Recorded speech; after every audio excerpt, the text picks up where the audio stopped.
পায়ে পায়ে নবম বর্ষে পদার্পণ করলো জয়মাতাদি স্পোর্টিং ক্লাব আয়োজিত শ্রী শ্রী জগদ্ধাত্রী পুজো।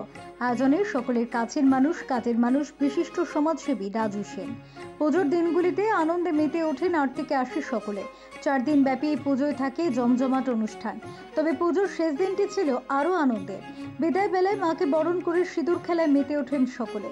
তবে এই সিঁদুর খেলায় আকর্ষণের কেন্দ্রবিন্দু ছিলেন প্রখ্যাত অভিনেত্রী মানালি দে। এদিন তিনি সকলের সঙ্গে সিঁদুর খেলায় মেতে ওঠেন। এই পুজো দেখে তার খুবই ভালো লাগলো বলেও জানিয়েছেন তিনি।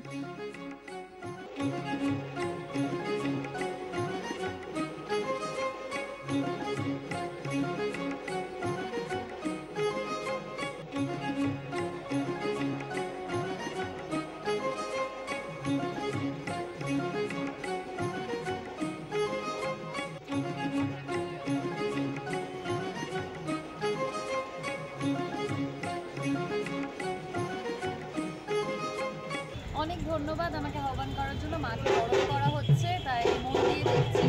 আপাতত আপনারাও দেখুন মাকে বরণ করা হচ্ছে, কারণ আমরা সারা বছর অপেক্ষা করে থাকি এই পুজো।